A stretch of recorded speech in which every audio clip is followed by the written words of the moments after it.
customers come running. Oh, what's up, world? It's your boy, the Bearded Brother, and I'm a craft beer influencer in Nashville, Tennessee, but also a taproom manager and crazy gnome up there. And in this competitive world, simply pouring beer into a glass is not going to keep customers running. And that's where I come in, and my wonderful panelists come in as well to talk about taproom experience, building that experience for craft beer lovers, casual customers as well. So being able to talk about different things today in terms of communication, service versus hospitality, and overall intentions, that really helps grow the experience for the customer and keep them coming back to your tap room. So when you do pour that lovely beer into a glass, people are not only excited for the beer that you work hard to make, but they also get to experience in a comfortable space with the right vibes, music, and all that good stuff. But I'm sure y'all tired of hearing from me. I got my lovely panelist here. We're going to start with, I'm already going to introduce her, but I'm going to start with Joanne. Just kind of introduce yourself. What do you do? What brewery you work at and where it's at, and your favorite style of beer. Yeah, I'm Joanne Bombay. I'm a certified Cicerone. I'm the founder of Bay Love Pairings, a curated beer and food pairing experience, and I also bartend at Green Bench Brewing in St. Petersburg, Florida. Favorite style at the moment, definitely Czech dark lagers. Love that, just like rich, malty flavor. Yeah. Okay, LaShonda Poteet here from Graham, North Carolina. I am a taproom manager for Little Brother Brewing, Barrel and Bottle. Favorite beer style, always a Saison. Always a Saison. I love that. By the way, my favorite style, which I'll be cracking open here in a little bit, is the Doppelbock. I love that multi backbone. I like that nice like heaviness, but also it's light at the same time. I don't know how to explain it, but if you had a Doppelbock, you kind of know what I'm saying. But I just wanted to kind of get started. I think some of the most important things in the tap room is communication. I like to call it use your word syndrome, and just being able to have that connection with your, not only your employees, but with your customers as well. So my first question is, how does that like level of clear and friendly communication between ownership, bartenders, and customers enhance the overall taproom experience for you, Joanne, and for you as well, LaShonda? So I think just having an open line of communication from ownership to the taproom manager to the staff is the biggest thing. Just being able to talk to your staff. I do about 2 or 3 outings each year where I take my staff out and we'll start in the tap room. We'll do a couple of like samplings and talk about the beer that we have on draft at the moment. Then we go into just a small meeting, just keeping up with everything that's going on in the tap room. And then I take them out so that they don't always see me in that super professional environment all the time. And that's the time where you get to like actually know them as actual humans and not being just your bartenders. And that helps you understand how to talk to them and how to communicate with them. You learn different things about them. So I have a couple of my staff have some mental issues. One of them is dyslexic, so I make sure that I communicate with them in those types of ways so that they're able to understand and be able to fulfill the needs that I need as a taproom manager. Yeah, and I feel like communication definitely is a big thing. I love it, especially with like for us, when back of house, like just like updates on like what's being brewed, like what releases are coming up, so we can tell customers and communicate that back and have that knowledge. Just the open communication too, being able to give feedback to ownership and also giving our feedback and just getting like good back and forth and like sharing customers' input too with a ownership is really great too, and just having that open communication. And we have like access to for us like to all the different like recipes and like sales sheets and like what's like what hops are here, like what's like the mashing temp, what decoctions. Being able to talk to customers is a really big part of it too, I feel like. No, I love that, and I love that like we're able to have that whole schedule, brewing schedule, so you can have some people might be looking for a darker beer, but then you get to tell that customer like, hey, we'll have it next week. We just got to crash it or whatever we got to do to finish it up. It'll be ready next Friday. So I hope to see you then. That gets a person excited and something to look forward to for another week to come check you guys out, especially as a casual customer. And LaShawna, I love what you said about learning about people's personalities and needs and being able to implement that. So not only are you not giving blanket statements to guys to success, because that might not resonate with your dyslexic employee, but if you take them aside and be like, hey, this is what we need to do, and being able to kind of fine tune everything to each employee so you can reach them the same way you want to be reached and how they want to be reached as well. I think that's a really beautiful thing, because now they can start learning their customers and be like, okay, this person tends to come in on a Wednesday after band practice. Cool. I'll be able to ask them about their band practice, what new songs have they come up, when's the next show, and just really keep them in excited and feel like we get to know them on a certain level. And I think that starts like what we just chatted about internally and kind of spreading that out externally as well. And so that kind of leads me to my next question about communication. I think sometimes you might not be able to share ideas in the moment, so you have to kind of come up with some nonverbal cues and things like that. Do you guys have that, and how well does that kind of register over to your customer experience as well? Oh, I'll go. So when I think of what you're saying about the nonverbal cues, I am for the last 4 years I've worked Thursday night trivia. So when I think of those nonverbal cues, when my regular customers come in, I'm able to get them a tab started. When they go and grab another beer, because we have a bottle type of aspect in our tap room, so they may not be getting a draft beer from me. They may just be grabbing something out of the cooler. And in between those sessions of just having a few minutes for them to leave while the guys checking the trivia answers, they want to be able to grab their beers very quickly without having to think about it. So those nonverbal cues to me resonate with them, because they can grab something out of the cooler, and before they even know it, I've already looked at them and I'm like, already got it. So they don't even have to stand up there and wait on me to be able to go back to trivia, because they're rushing back there and they want to have their discussion about what they're doing, building relationships with them. I call my Thursday night regulars my little cult following, because they trust me to pick their beers for them. They don't even have to come in and think about it. They know that when they step in that tap room, I'm gonna greet them as soon as they come in the door, and I'm gonna be like, "Hey, Miss Joanne, today we got this beer in, so I stuffed a couple of them in the cooler for you. Your beers will be set to the side right here. These are the beers that you'll be drinking tonight." So they don't have to even think about that, and they give me really good Christmas presents for that. Bonus.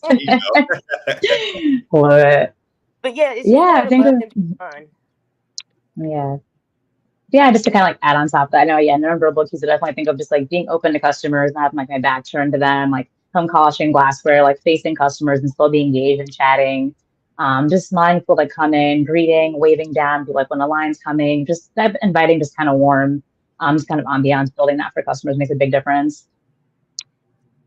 No, I love that. Yeah, same at Crazy Gnome. I have a customer that always gets our Irish Red. He's a Mug Club member. He almost gets Red Hat off rip. That's his first one on the tab. So sometimes I'll try to have that in the mug in his mug, set, ready to go. He just throws me his card, open the tab, but we also have our pleasantries non-verbally, hey, how you doing? Blah blah, all that good stuff, and then we go right into sports every time. And so being able to have those non-verbal cues helps just further push that communication agenda a little bit farther. But even just having it with your coworkers, sometimes you might be busy at the register, be like, hey, I know I can point and be like, hey, can you pour, or I can just do that or something like that, and they know to go do a round and pick up glasses, especially if we're high volume that day and we're chasing glasses. And so they kind of know it can pick up little smirks or looks and things like that. And I think that's really huge, especially just to make it seem for the customers, everything's seamless and there's not a wildfire going on, even though it's could be sheer panic the whole time for us, and being able to not display that is really, really huge. But sometimes with communication, things can break down. And that happens. It's human nature. But like, how do you guys make sure you keep your consistency, make sure those gaps can kind of stay as close as possible if there is a kind of misstep? What do you guys have as employees and things like that for and for other employees to make sure that consistency is strong? Luckily enough, so when we run our tap room, it's pretty small. So there's typically only one bartender bartending at a time. So those situations really don't happen between staff. When we work our larger events, we're just in there to get stuff done. So we really don't have too many situations. And our customer base gets along very well. So we haven't had any hard situations that happen. People are pretty contained in the environment that we provide. But I would say that there should be SOPs, and there should be things written down for those hard situations, because I've worked in those type of environments where things get pressed, where people are drinking too much and the environment's so big that you can't contain everybody. So those should be set in place and they should be talked about. But luckily, we don't have any of those issues, and I haven't ran into anything that's made me even have to think about having to deal with a difficult situation in my tap room. Fingers crossed. It can always happen. You never know. Yeah, I know we said Green Bench, we have 2 tasting rooms, so it gets a little hectic. And I know we definitely we have Slack as an app, so we have like our like different channels and chats. So usually we'll message back and forth, communication with managers, bartenders. That's always a nice way to see what's going on next door. Do they need help? Should I run over there? Or can they get us more glassware? Like finding bar backs or run trash or like run glassware. So that's always been like a big help for us for sure for communication with 2 tasting rooms and different bartenders at the same time. So that's a key for us for sure. Oh yeah, and that's huge for us. We use GroupMe, and so I have one for like the leaders and just like everybody else, like our admin and stuff. And I just reach out to the leaders. I'm like, hey, this is what's going down. We got a big trolley run. We got a beer hop trolley. So if you're in Nashville, get you a ticket. Shine out Music City Brew Hop. You can check out all the breweries in the city. Come to the East Loop, but enough of the shameless plug. We have that. I try to message our bartenders like, hey, maybe you need to come in a little bit earlier. We got like 50 people on the trolley in the first couple hours. So y'all need to make sure y'all are open, ready at the helm, because it's gonna be big. And so you're gonna be rocking and rolling. This person runs the tap room, the register, this person pours, and things like that. And just being able to get them locked in, have those SOPs ready. So if this happens, do X, Y, Z. And so they're just not kind of left in no man's land. But kind of just wrapping up the communication parts. I know data analytics is really huge on the production side, but it's also really big on the taproom management side and taproom working side, in terms of who's drinking what sizes of the beers are being drank most. Like, are people really drinking your pilsners only in 5 ounce? Like, how do you guys use those like sales and other pieces of analytics to kind of market and use and kind of communicate that with your employees and your customers as well? I try to control the tap board. So our production facility is not in the same space that I serve at.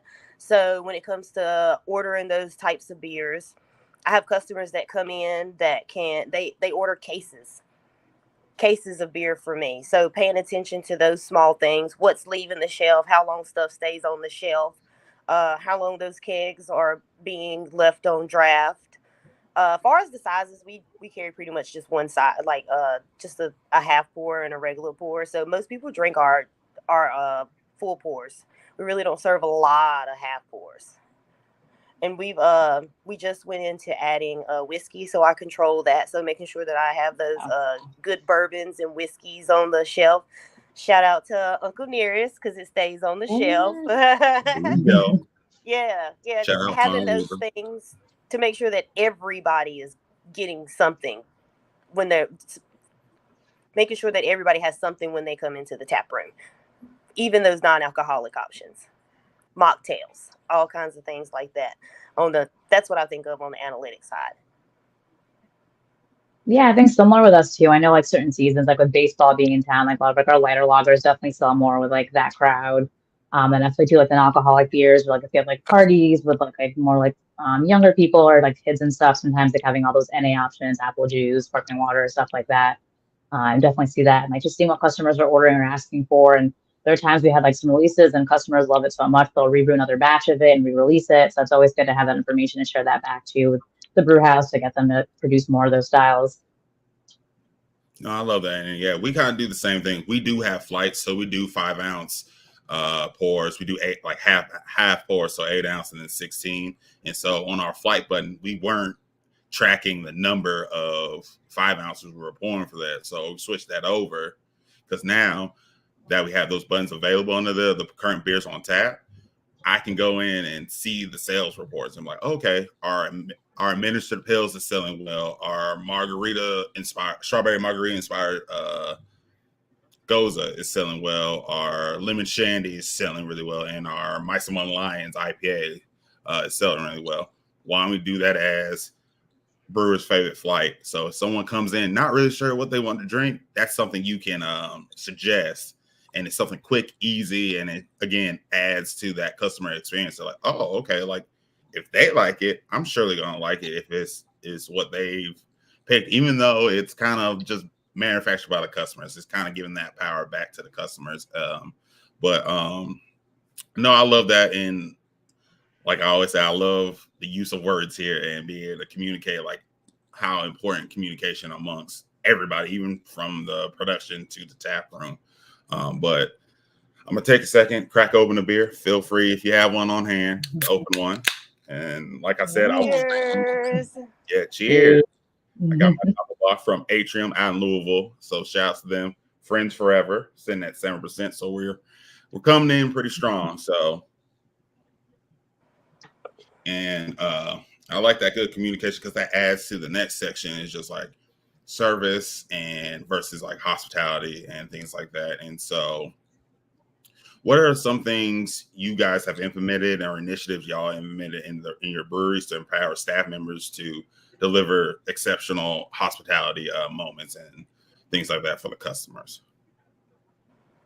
So I feel like you need to train and hold people accountable to start out with. If you go ahead and start out with that, then there should not be issues.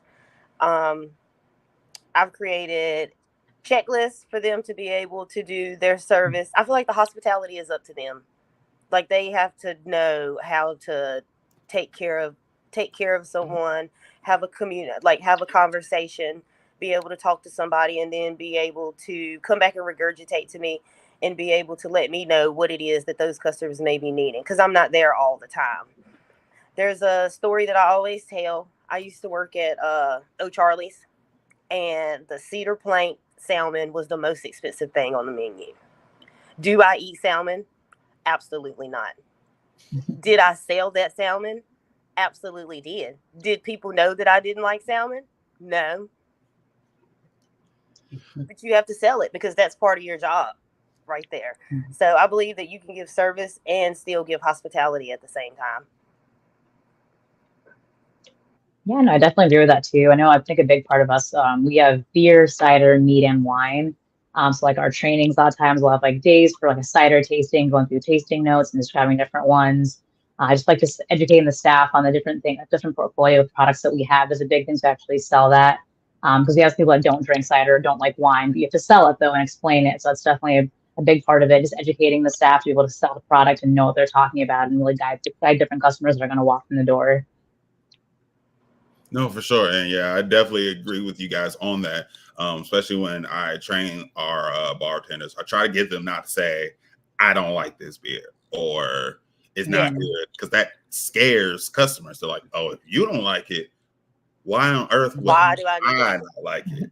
So I try to tell them, it's like the best way to kind of approach that, if you really feel like you're kind of caught in bind, is like, it's not my type of style, but if you're looking for this specific attribute to this style hits it. Like I'm not a huge Saison fan. It's not my type of style, but I can taste a well brewed saison. So our je ne sais quoi at my job. I don't drink a lot of it, but it's good. It's exactly what you need. You got that nice like farmhouse funk with a little bit of black peppercorn backbone to it. It's something super. It's pretty easy drinking and very approachable. It's never going to be too overpowering, and so I kind of just sell it like that, and just understanding like getting to certain descriptors of beers for my bartenders, because some of them like I don't know how to describe this beer. I'm like, okay, just focus on these 3 attributes, and you kind of fill in the rest. So I was like, for like a stout, you want chocolate, coffee, smooth, velvety, things like that, and just like you just put in filler words however you talk, but throw those in, so that kind of helps you guide to the end, and usually that helps a lot of people sell certain things, and stuff like that. And so, and how do you kind of moving on? But like, how do you guys dive into y'all's local culture and bring that into the brewery so people can kind of see you're doing some community outreach and trying to bring it to the brewery so people don't feel like the brewery is attached from the city, because that can happen sometimes. We let local groups host small events in our tap room. So our LGBTQ caucus meets once a month. We do like a paint night. We just hosted a big street event where we shut the street. We're like in a small town, so we're like downtown. So we shut the street off. We did a big dinosaur day festival for the kids. There's concerts that the city puts on that is right in front of our tap room, and they come to me, and we make sure that we coordinate together. And since the front of the street is shut off, then I'll have a food truck out in the back for people to come through the tap room and go and eat off the food truck. And that is a couple that is a Black couple that I found by him coming into my tap room and us talking, and found out that he had a food truck. So he comes and does that event once a month for us. We used to host a mystic market for more of, the people that are into like astrology, and pretty much it was like a little small bar hop, and each brewery would have a little bit of vendors. Somebody would maybe doing tarot readings or lip balms and all kinds of stuff like that. So I just listen to what my customers ask me for, and then I just try to figure out the best way for it to be for us and for them. It's for it to work out for all of us in the long run, where the tap room's making money and they're being able to enjoy local artwork from everyone, or having those small events and having the barbecue food truck out back. Because, when the people walk through the tap room, they're going to grab a beer. Mm-hmm. Or a non-alcoholic beverage. So just listening to the customer base. Yeah, I know we're very much part of the community with Green Bench. We have like a lot of St. Pete's was very big on like local like markets and festivals. So we're always like part of that. And we'll wet zone the streets. People can like grab to-go cups of beer and walk and kind of go back and forth and shop, grab a drink. We have a lot of charity events we do too. We have like this annual one with us, Skating Cross Borders. We'll have like a whole half pipe, and we'll do like skateboarding on the street. And it's like building skateboarding parks for kids in different communities that are underserved around the world. So that's like a big event that a lot of locals will come to. They don't even go to Green Bench, but they'll come for that event. There's like a whole like water kind of like mini water park event we'll do with like kids before back to school. A lot of like movie nights, just different things to engage the community and like just really be a part of the community. People know Green Bench is like kind of like a meeting point, a central area for them just be able to go to. Is family friendly, so definitely how we definitely stay involved with the community. No, I definitely love that for you guys, and we kind of do the same thing as well. He actually, on the 15th, we did Black on Buchanan. That was Juneteenth celebration with our the Equity Alliance that helps with like some of the turmoil in our Tennessee politics, which is quite a bit, but that's a whole different conversation for another day. But we did an event with them where we set up a tent and sold beer to a large part of the Black community there to celebrate Juneteenth and people to try us out. And I can't tell you how many people didn't know where we were or we even existed. And so it was just a very like great time to get out and market ourselves to a different demographic. And even got to watch Fabo of the illustrious Oh, group, D. Pharrell performed. He was cool. That's one of my favorite Atlanta rappers. Being from Atlanta, I was right up at stage, but like it was just really cool to be able to get into that space. And we actually, since it's Pride Month as well, we actually released a beer called "It's Not a Phase" because we have a coworker. They are in the in that community, and that part of their story is they came out, and one of the first things they heard was "It's just a phase," and they're like, "No, this is me. This is who I am." And we make that every year to kick off Pride Month and it's called "It's Not a Phase" Double Dry Hop Pale Ale, which is fantastic. And we donate to PFLAG, Inclusion Tennessee, and the Human Rights Campaign. We'll donate our portions to that. So, and it's just further create that safe space for that community and begin to build another safe space for Juneteenth and for people to come in, try beer in an authentic way rather than throwing a rap lyric or some sort of hip hop reference and hope we come running and things like that. And so I definitely love adding the food trucks. We have food trucks on a rotating schedule, so it's always something different.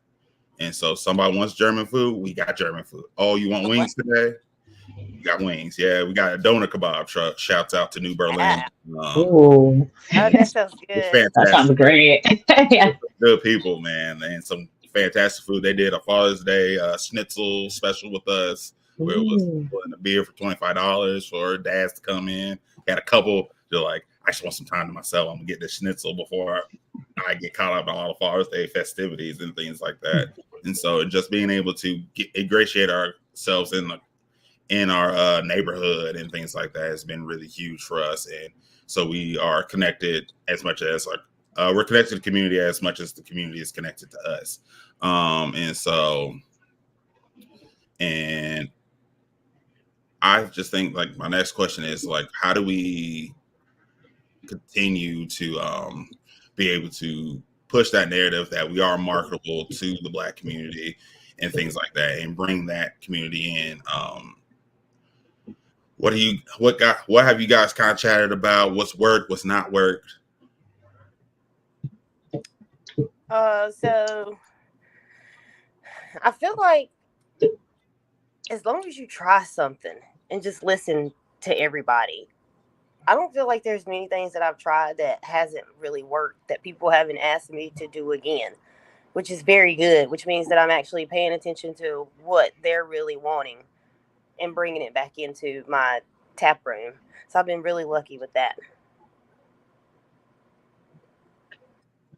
Yeah, I feel like that's just being genuine and just being like our staff is very welcoming and opening to everyone. I feel like just being genuine, being yourself, being authentic, and just treating every customer almost like for us like it's their first time in a good way, just explaining because we have some like wild mixed sour mixed culture beers, and just being approachable and not being snooty or snobby and just explaining things and just like being open to customers and ask them what they like. If they say like a Corona, like nothing wrong with that, or like a Heineken, find a style that kind of meets them where they're at. I feel like just being genuine, being opening, and just being willing to talk and listen and walk someone through the process, I think really makes a difference. No, I love that, and being able to do that. And I'm all about authenticity and follow up. So, is what the brewery doing true to them, and what are you doing beyond this event? What have you done? Like everybody remembers the black squares, black is beautiful.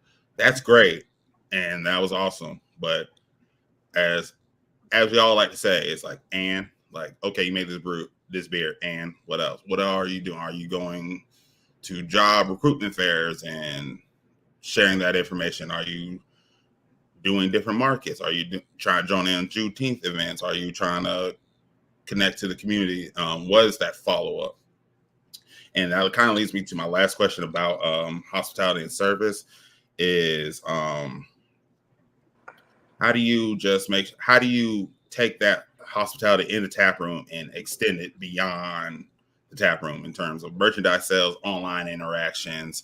How do you guys kind of handle that? I don't know if you guys kind of touch in social media. I do. So that kind of question I ask myself all the time is my energy the same, and how do I do that? For myself, it's been putting myself in those spaces to be seen, to let the world know that I am intentional. Being on this panel is part of it. Going to the different conferences. I leave on Sunday to go to Philadelphia. I'm a board member for the Pink Boots Society, and I hold that position for 3 years.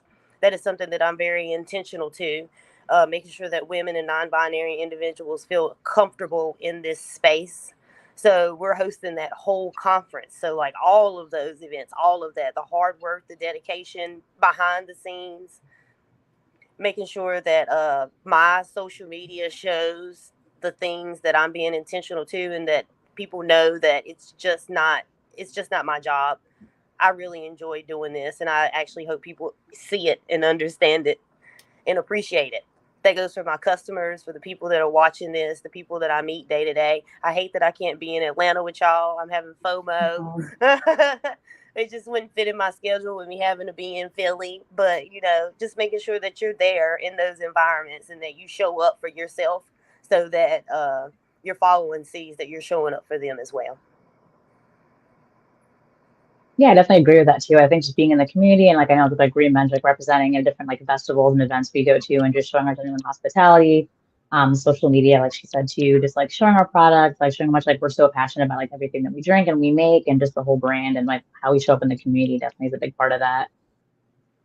Gotcha. And the same thing with us. And when I'm out and about, I see people that recognize me at the brewery, and just being as warm and hospitable there, or as I am in the tap room, as I am walking down the street, going to get something to eat and things like that, and online as well. Because I do some social media and just interacting with like comments, try to be get kind of sassy sometimes, or sarcastic, just kind of, but jokingly, and kind of just bring people in and show that it's kind of a human aspect to the brewery rather than just beer showing up at the bar. It's handing you, it's a personality, it's a human serving you this beer, and we want to treat you the same way. And so being able to have that and talk about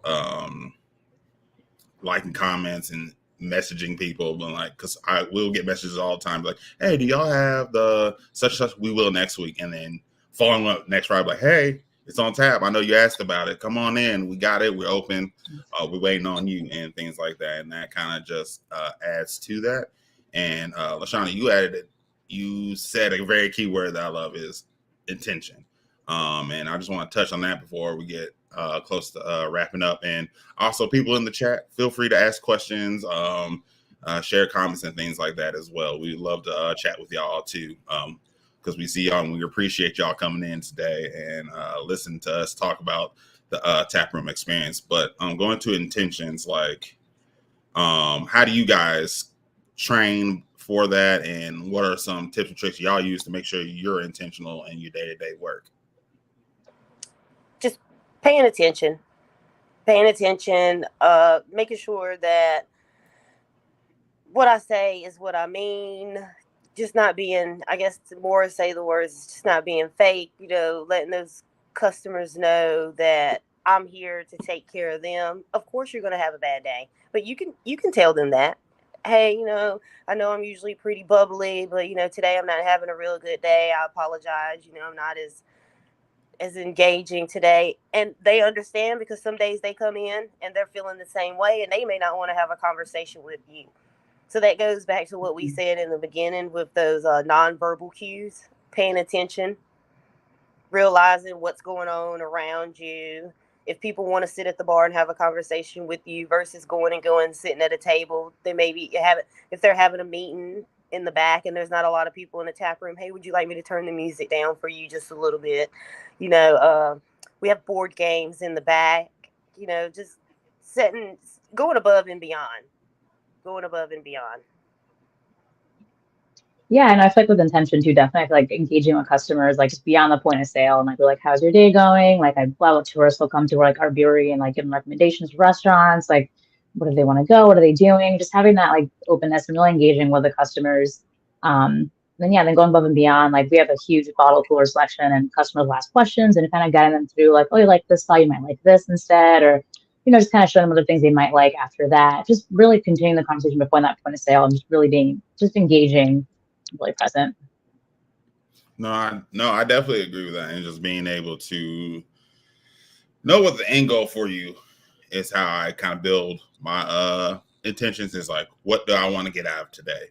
Do I want, because usually like a Tuesday is kind of our slower day. So what do I want to get out of today is, okay, I'm gonna really connect with a few customers we do get on a Tuesday, so they feel like that special one-on-one attention, but also kind of build my tactics on how it's a busy day where I can still kind of give you that one-on-one attention, but I'm still being efficient and pouring the beers, ringing people up, and getting people to drink their beers in a timely fashion. Especially like I mentioned earlier, we have the trolley. They have 1 hour to drink a beer. So I want to maximize that time for them. But I might be busy. We'll have a bunch of people at the bar and have a line, and but still want to be, hey, how you doing? You good? Yeah. How about that? How about the Titans? What's going? Yeah, blah, blah, blah. But then talk to the people in line, be like, hey, how's everybody doing?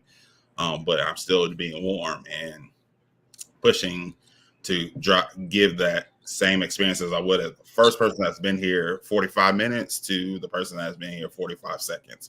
They feel like they've have that warmth and that reception. And as our breweries continue to grow, things tend to change. So how do you guys try to keep everything level-headed as you innovate and grow in terms of your communication and your hospitality and things like that? And how do you guys stay within yourselves?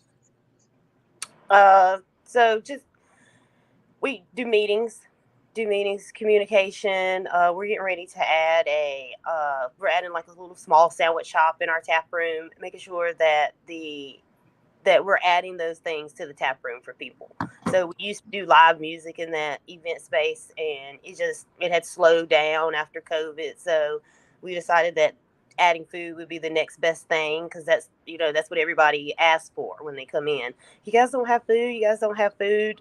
It had got to the point where nobody was asking, do you have live music anymore? So changing those things around, keeping the tap room fresh and vibrant, moving those beers around in the cooler so that you see the newest, freshest thing that's coming in, and just asking those customers and receiving what they think is something that they would enjoy and have in the tap room, and communicating that back with your staff.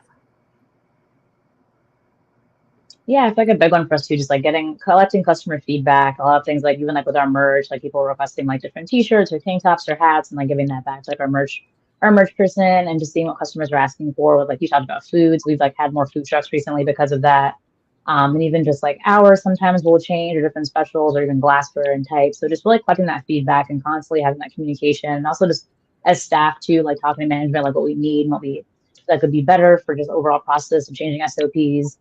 Yes, the communication for sure, and just like taking feedback and receiving it and really implementing that definitely makes a big change.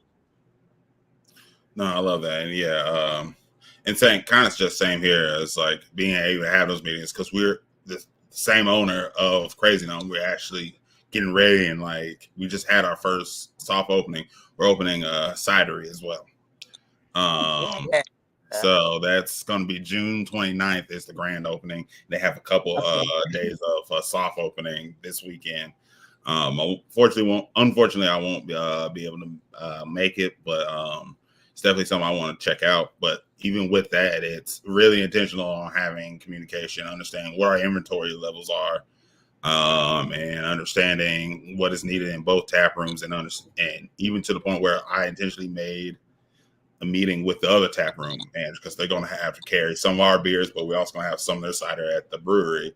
And so we're going to just chat on about what we need in terms of employees, inventory, and just also just either commiserate and rant and all that stuff. But it's just that hour could just be just us taking deep breaths, trying to get our lives together, because it was a hell of a week, or we got a hell of a week coming up, and things are going to look a little hectic. And so, but no, I definitely appreciate you guys coming on today, and thank you for everybody that attended today. So hopefully you guys got some good gems and you guys can implement it in your tap rooms, whether you have opened yesterday or you've been open 10 years or you're getting ready to open in the next year or so. Hopefully this conversation kind of gave you some things to think about in terms of building that tap room, because like we said, now it's more important than ever now to have that great vibe walking into a tap room, because that's what a lot of people are going to come back for, and drink, not only to drink your beer, but they want to feel comfortable while drinking that beer and not have to run in there, get it to go 4-pack or crowd in and walk out. You want to be able to sit down, and so hopefully you got some information out of that. And if you guys want to follow any of us, feel free to do that as well. Just LaShonda, how can people keep up with your shenanigans? How can they get some hands on some of your beer and things like that? So you can follow me at Black Beer Mom, and I am on Instagram, and I post a lot of things, especially when I'm out of town. So I try to make sure that everybody can see all the things that are happening. So keep an eye out on my Instagram, because I'll be flying into Philly on Sunday morning, and I got a whole schedule packed of things that's going to be going on. And also, LaShonda, I want to shout you out. You don't give yourself enough credit, because you didn't tell anybody how you revived the Pink Boot Society in Green Carolina. You did that single-handedly, and that is absolutely incredible. If you're not going to shout it out, I will. Thank you. Thank you. You're not the only person. People tell me all the time, they're like, you don't give yourself enough credit. I was like, that's part of me being intentional and just loving what I do, and it just warms my heart to be doing it. So why do I need to give myself credit when everybody else is giving it to me?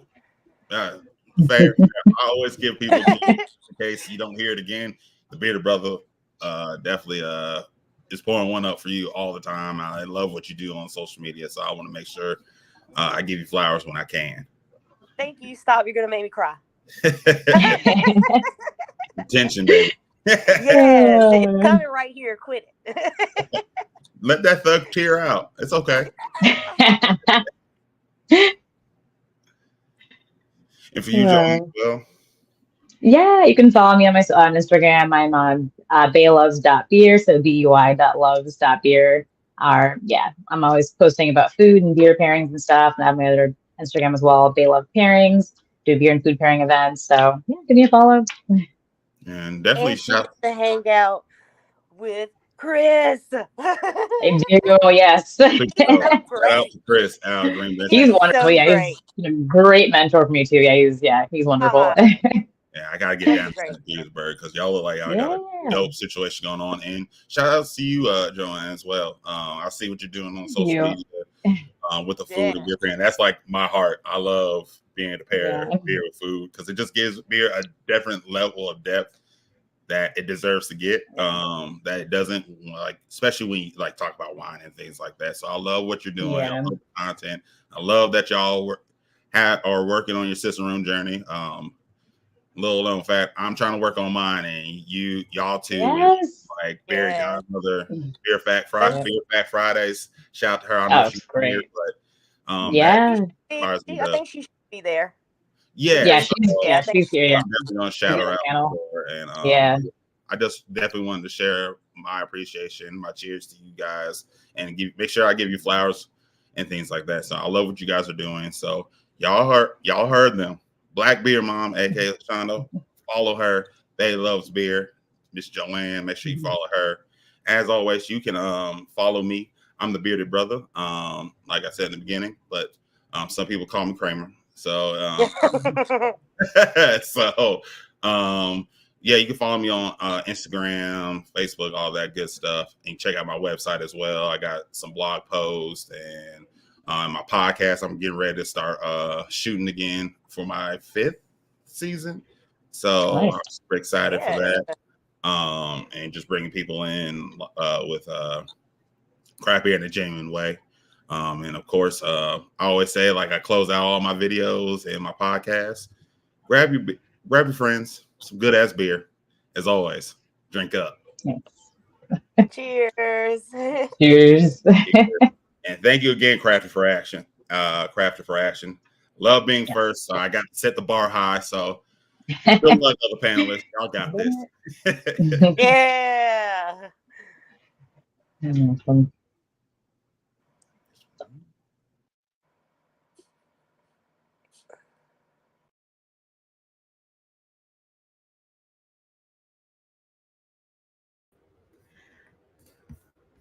Thank you guys for joining the Brewing Experience session. Please take a moment, if you don't mind, to rate this panel using the link in the panel description or on the Watch Craft Beer Con page on the website. Thank you. Have a good rest of your day.